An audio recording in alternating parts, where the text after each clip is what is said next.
vamos a Colosenses, en el capítulo 1.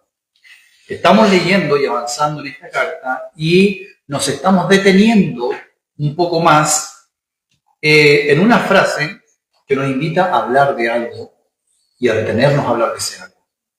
Vamos a leer del versículo 15 hasta el versículo 20. 1, 15 al 20. Esta sección es conocida como una sección como si fuera un poema o un himno, en la forma que está escrito, puesto que Pablo, usted sabe que cuando alguien escribe una poesía o un himno poético, es porque quiere escribir algo tan extraordinario que lo único que quiere es encontrar lindas palabras que rimen entre ellas para escribirlas. ¿Bien? Y así nace un poema. Los poemas más conocidos son los poemas románticos, ¿eh?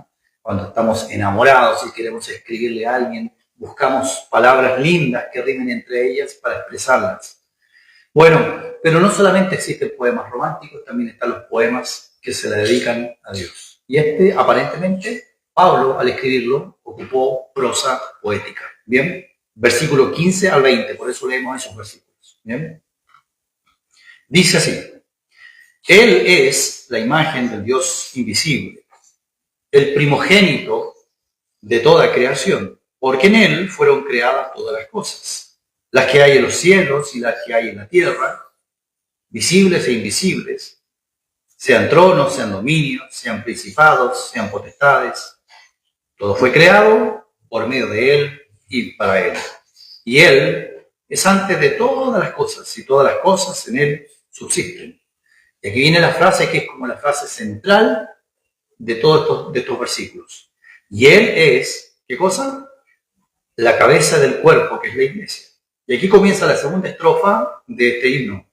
Él, que es el principio, el primogénito de entre los muertos, para que en todo tenga la preeminencia, por cuanto agradó al Padre que en Él habitase toda plenitud, y por medio de Él reconciliar consigo todas las cosas, así las que están en la tierra como las que están en los cielos, haciendo la paz mediante la sangre de su cruz. Muy bien.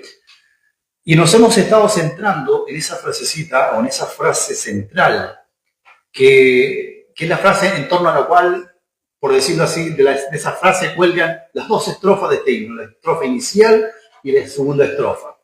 La frase del medio es, y Él es la cabeza del cuerpo, que es la iglesia.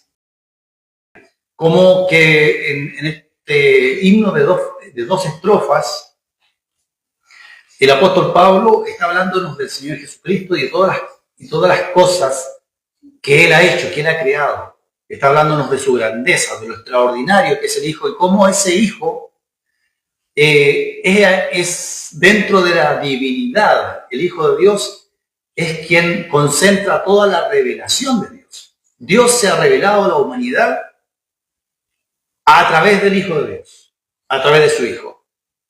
Y por eso el Hijo ha creado todas las cosas que vemos y las que no vemos, visibles e invisibles, sean tronos, dominios, principados, potestades.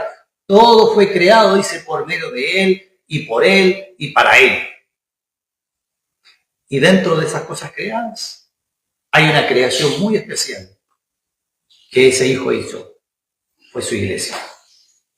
De todas las demás cosas, Él es la fuente, el creador, el principio. Pero de su iglesia, Él es su cabeza.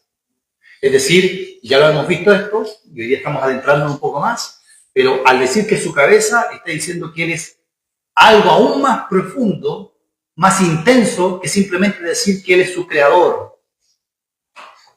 Es aún más profundo que decir simplemente que Él es el principio de todas las cosas. Aún más profundo que decir que por medio de Él y por Él y para Él fue creada la iglesia. Es más profundo que eso. Él dice que Él es su cabeza de la iglesia, que es su cuerpo. Claro, algunos entienden que ahí está diciendo y está hablando simplemente que es la cabeza que gobierna, como atribuyendo a la cabeza solamente esa simbología de autoridad. Pero no tiene solamente esa implicación en este pasaje, sino que además está hablando que la cabeza le imparte vida al cuerpo. Tiene una conexión orgánica aquí. La cabeza no es simplemente un apéndice del cuerpo, sino que comparten la misma vida. ¿Se entiende? Hay una unión vital entre Jesucristo y la iglesia. Una unión que no está con Jesucristo y el resto de la creación. No está con el sol, no está con las estrellas, no está con la luna ni con los planetas, no está con ningún astro extraordinario que por más bello que sea, esa unión tan especial que tiene Jesucristo con su iglesia no es tal. Con la iglesia es algo especial. Y por eso que esa frase está al medio de estos dos himnos, de estas dos estrofas.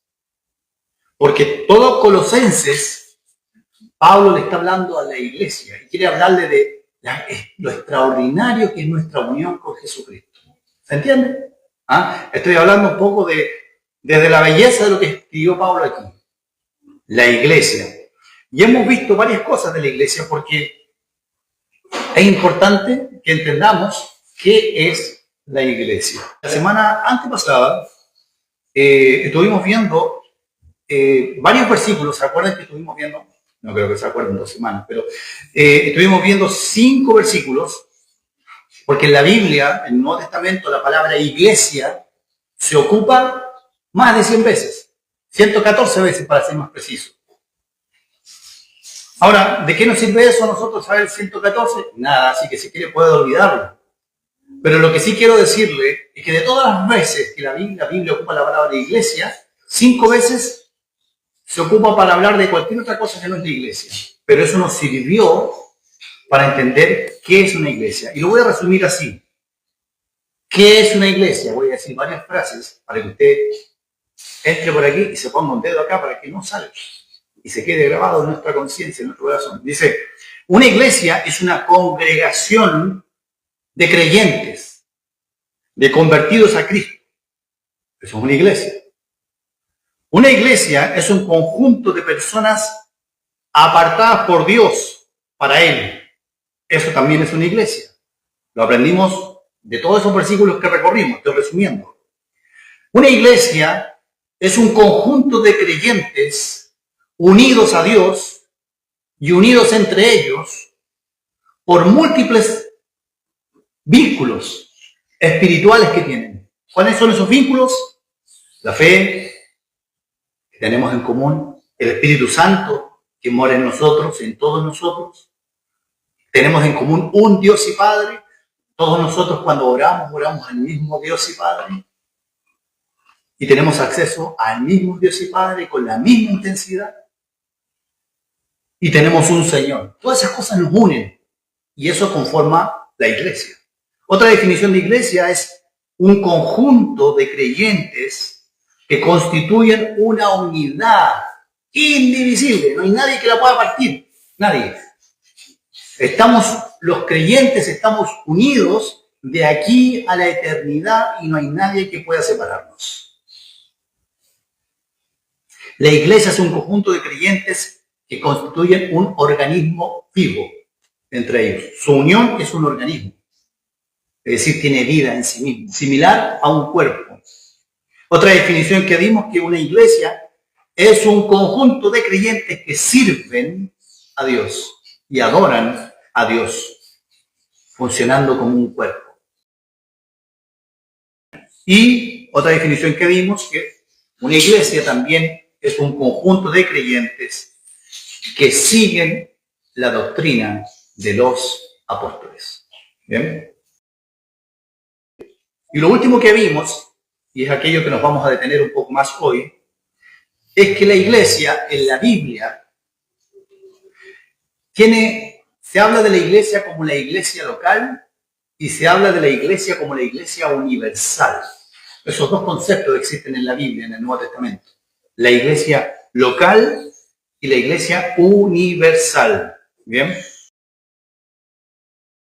Como se podrán dar cuenta, definir iglesia no es tan sencillo. No es así como se define iglesia en 2 palabras o en una frase. Ahora, ¿qué es el concepto de iglesia local o de iglesia universal?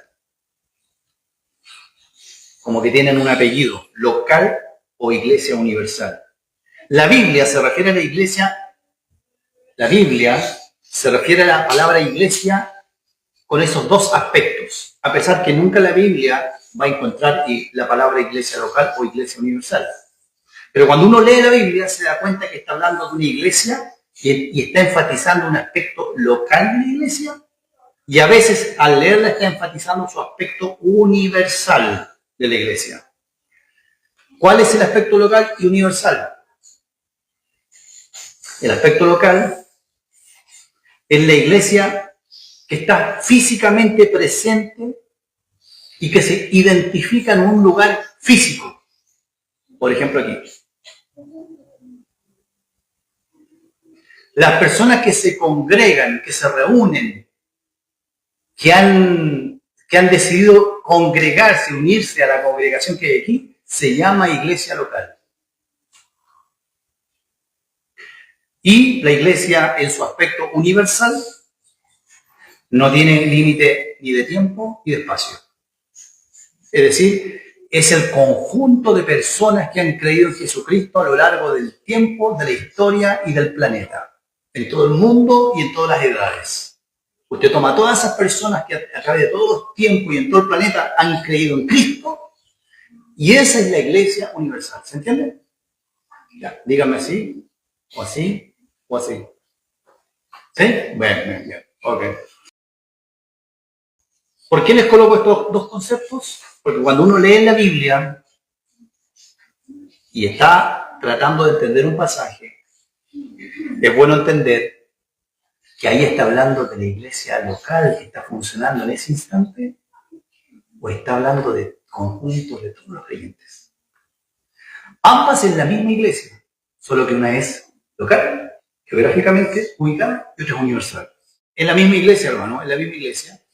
No hay como dos iglesias, una local y una universal. No, es la misma iglesia. ¿Ah? Y si usted pertenece a la iglesia universal, usted por defecto pertenece a la iglesia local, porque es la misma.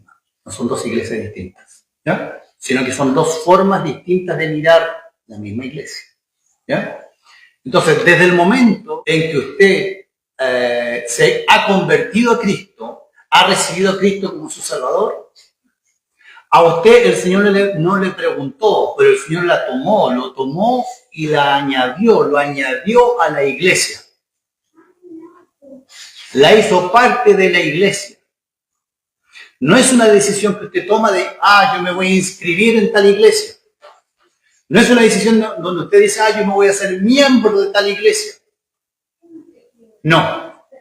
La Biblia enseña que el Señor añade a la iglesia, a su iglesia, añade a su iglesia a aquellos que van siendo salvos. Desde el momento que te ha creído, usted es parte de la iglesia. Ahora, usted puede vivir de acuerdo a esa realidad y decir, el Señor me añadió a la iglesia. Y entonces cuando usted le preguntan, ¿usted cuál es su fe? Yo soy cristiano, soy cristiana. Yo soy parte de la iglesia del Señor. ¿Y dónde te congregas? Ahí le están preguntando por cuál es su iglesia local. Usted dijo cuál era su iglesia universal. ¿Sí? Yo soy parte de la iglesia del Señor. ¿Y dónde te congregas? No sé. Ahí estamos un problema. Porque usted es parte de la iglesia.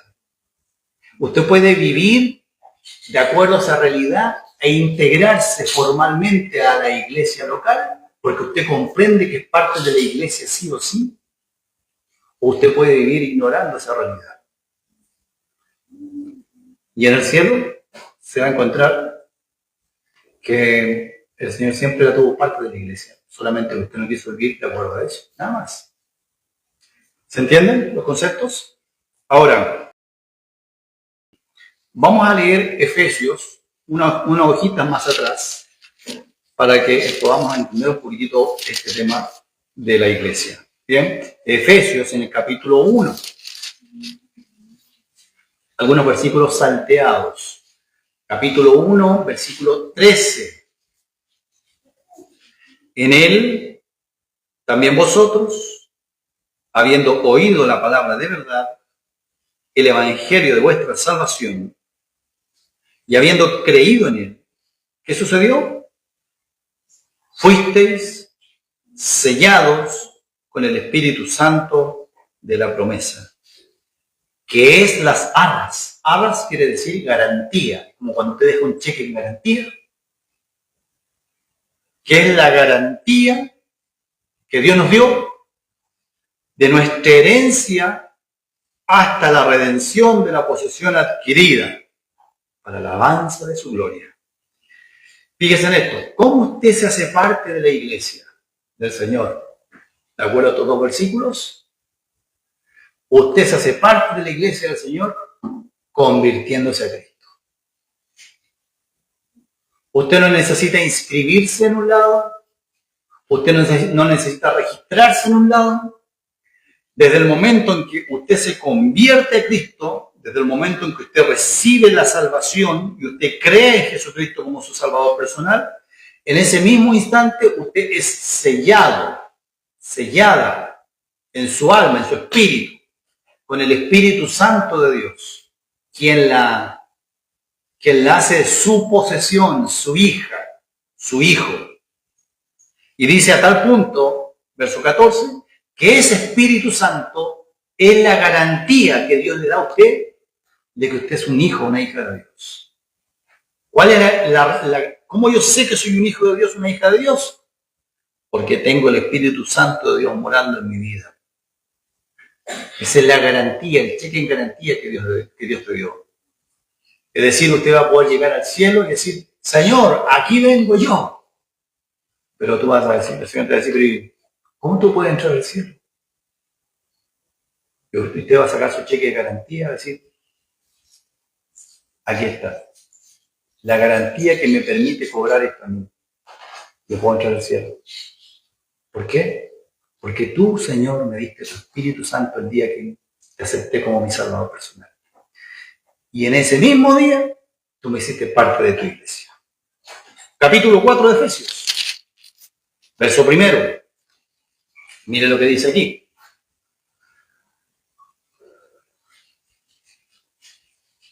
Yo, pues, preso en el Señor, os ruego que andéis como es digno de la vocación con que fuisteis llamados, con toda humildad y mansedumbre, soportando con paciencia los unos a los otros en amor.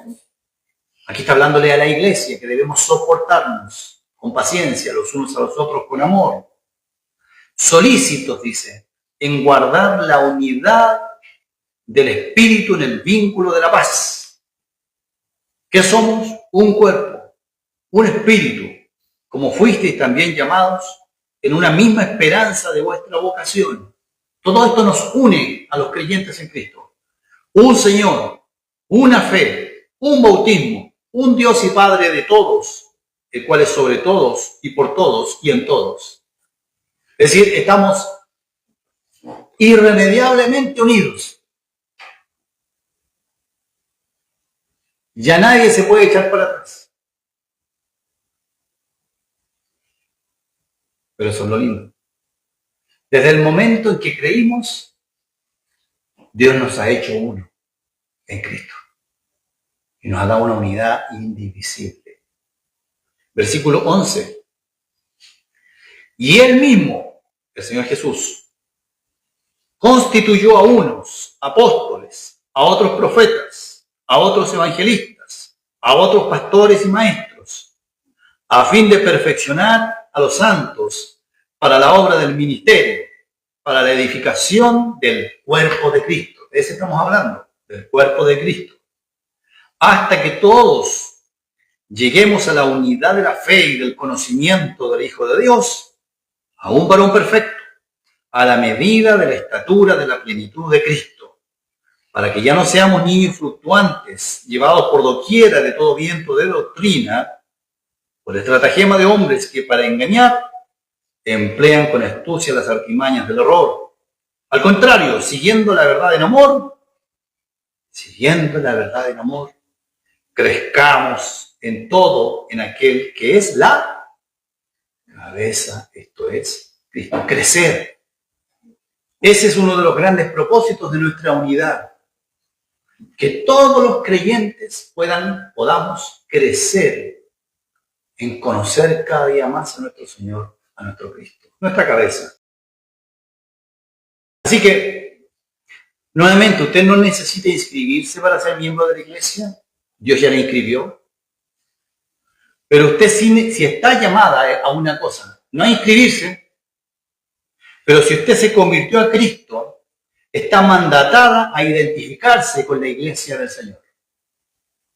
¿Entiende la diferencia? Usted no está llamada a inscribirse porque Dios ya le inscribió, pero está mandatada a identificarse con la iglesia del Señor. Y eso lo hace en su aspecto universal. Cuando usted le dicen, ¿tú eres creyente? Sí, yo soy creyente. Ahí se está identificando con la iglesia universal. Pero se identifica con la iglesia en su aspecto local. Cuando te dice, soy creyente en Cristo y me congrego en esa iglesia. A esos hermanos yo me dedico a amar. A esos hermanos yo me dedico a servir, a entregarme por ellos. Ahí en esa iglesia yo adoro al Señor. Ahí usted se identifica con la iglesia en su aspecto local. No solo le dice a su vecina o a su vecino, yo soy cristiano, sino que también le dice, y soy parte de ese grupo que está en ese lugar. Ahí usted le dice, se identificó en su aspecto local de la iglesia. Así que cuando usted se convierte a Cristo, el crecimiento normal que debiera existir en usted y en mí, de esta nueva creación, el crecimiento esperado, bíblico, es que usted se integra para servir, para crecer, para adorar, para amar, para ejercitar sus dones, para conocer más de Cristo, se integra localmente a una iglesia. No se queda solamente con el conocimiento de que el Señor le salvó y es parte de la iglesia del Señor de todos los tiempos. No. Usted también se integra localmente a una iglesia. Vamos a recorrer varios textos para que ustedes mismos me vayan diciendo, les voy a preguntar uno por uno, a lo mejor uno por uno, pero les voy a ir preguntando, vamos a recorrer rápidamente varios versículos y usted me va a decir si el versículo que estamos leyendo, a pesar de que dice iglesia a secas, está hablando de la iglesia local o está hablando de la iglesia universal. ¿Ok? Vamos con el primer versículo. Hechos, capítulo 8. Versículo 1. Ya sabemos que es la iglesia universal y ya sabemos que es la iglesia local. Puede ponerle el nombre que usted quiera, no es obligatorio que se llame local ni universal. ¿Eh? Hechos 8:1. Dice así. Lo único que quiero que me digan, puede que me lo digan a coro, o como quieran decírmelo, si este versículo, al decir iglesia, se está refiriendo a la iglesia local o universal. Y Saulo consentía en su muerte. En aquel día hubo gran persecución contra la iglesia que estaba en Jerusalén. Muy bien. ¿Iglesia local o iglesia universal? ¿Local dijeron? ¿Local? Muy bien, excelente. Vamos con el segundo. Hechos 11:22. Hechos 11:22. Llegó la noticia de estas cosas a oídos de la iglesia que estaba en Jerusalén y enviaron a Bernabé que fuese hasta Antioquía. ¿Bien? ¿Local o universal? Local, muy bien, porque está alocada en un lugar, ¿cierto? Muy bien. Otro, Hechos 13:1. Hechos 13:1. Había entonces en la iglesia que estaba en Antioquía profetas y maestros, Bernabé, Simón, el que se llamaba Níger, Lucio de Cirene, Manaén, el que se había criado con Herodes, el tetrarca y Saulo. ¿Iglesia local o iglesia universal? Muy bien, iglesia local. Bien. Primera de Corintios, capítulo 1. Primera de Corintios, capítulo 1. Versículo 2. Escribe Pablo. A la iglesia de Dios que está en Corinto, a los santificados en Cristo Jesús, llamados a ser santos. Bien, hasta ahí. ¿Está hablando de iglesia local o de iglesia universal? Empezó a dividirse el auditorio. ¿Quiénes dicen local? Levanten la mano. Bien, ok. Hay manos que omiten. Iglesia local. Iglesia local. Vamos a otro versículo. Segunda de Corintios, capítulo 1, versículo 1. Segunda de Corintios 1, 1. Dice, Pablo, apóstol de Jesucristo, por la voluntad de Dios, y Timoteo, el hermano, a la iglesia de Dios que está en Corinto. Muy bien. ¿Local o universal? Local. Pero fíjese cómo continúa el versículo.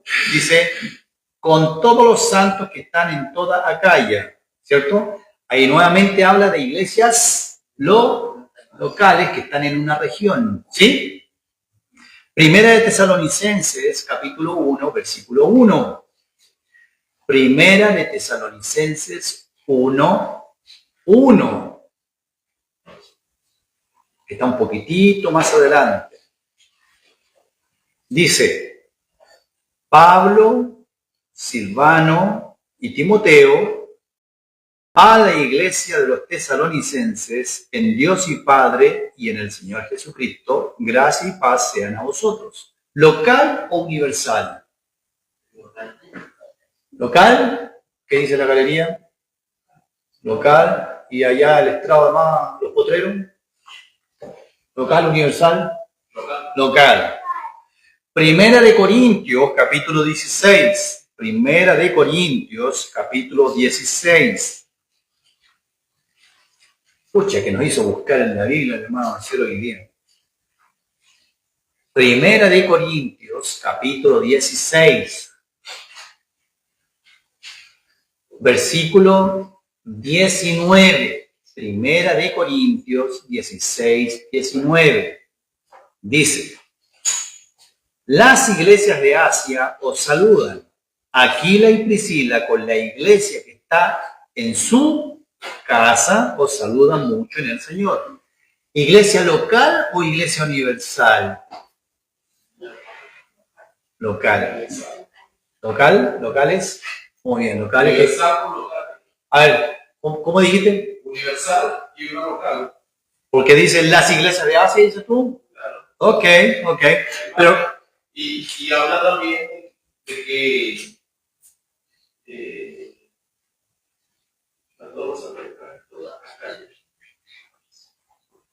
y habla también de los que saludan desde casa. ajá, ¿y esa sería? Ok. Y una saludada universal que está en un grupo. Ok.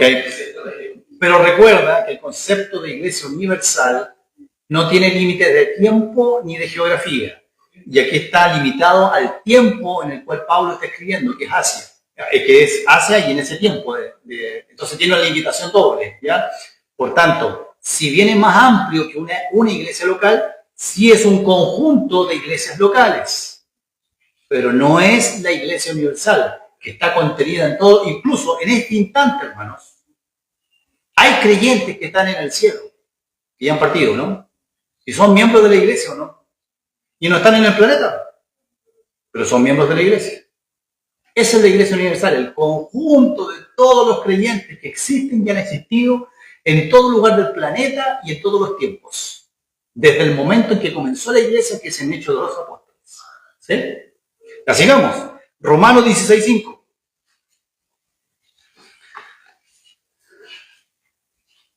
Dice, 16:5.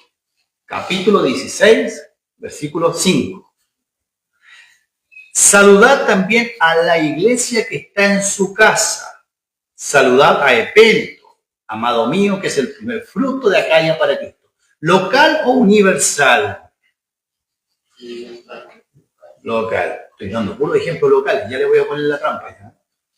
Ya. Colosenses 4:15. Colosenses 4:15.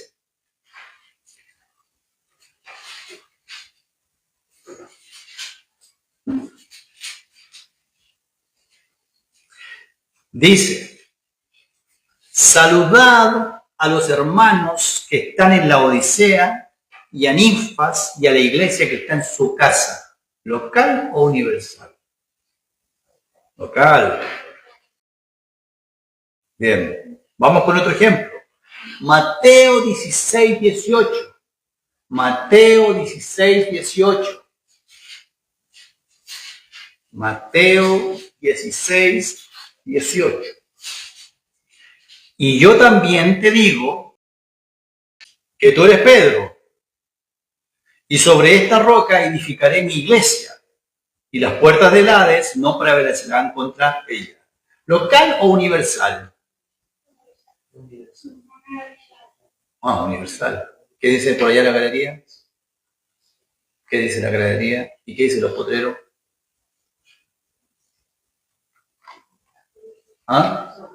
Local, dicen por ahí. ¿Qué dice los superpotreros del fondo? ¿Local o universal aquí en la iglesia? Universal. Universal, bien. ¿Usted qué dice? Universal. ¿Por qué universal? Porque aquí habla sobre la puerta del Hades. Claro, habla de la puerta del Hades, habla de cosas eternas, ¿cierto? O perpetuas al menos, ¿sí? No la aloca ni en un tiempo ni en un espacio al decir iglesia, ¿cierto? No dice la iglesia en o la iglesia de, no, dice mi iglesia. Y la iglesia de Cristo es el conjunto de todos los que han creído en Cristo en todos los tiempos y en todos los lugares. Por tanto, aquí está hablando de iglesia universal. Y Efesios 1, 22 y 23. Y sometió todas las cosas bajo sus pies y lo dio por cabeza sobre todas las cosas a la iglesia, la cual es su cuerpo, la plenitud de aquel que todo lo llena en todo. ¿Universal o local? ¿Universal o local? Universal, gritan por acá en los primeros asientos. Universal. ¿Por qué universal? Claro que es universal, porque no está delimitando a la iglesia ni geográficamente ni temporalmente. ¿Sí? No la está delimitando, está hablando de la iglesia en su concepto más amplio, más general. ¿Ya? El mismo Efesios en el capítulo 5, versículo 25. Efesios 5, 25 al 27. Dice, maridos, amad a vuestras mujeres, así como Cristo amó a la iglesia y se entregó a sí mismo por ella para santificarla. Verso 26, y una iglesia gloriosa que no tuviese mancha, ni arruga, ni cosa semejante. Bien. ¿Universal o local? Universal, nuevamente. Porque Cristo no murió por una iglesia de un lugar ni de un tiempo. Murió por todos los creyentes en todos los tiempos y en todos los lugares, ¿no? Ok. Entonces aquí es iglesia universal. ¿Sí? Primera de Corintios, capítulo 12. Primera Corintios 12.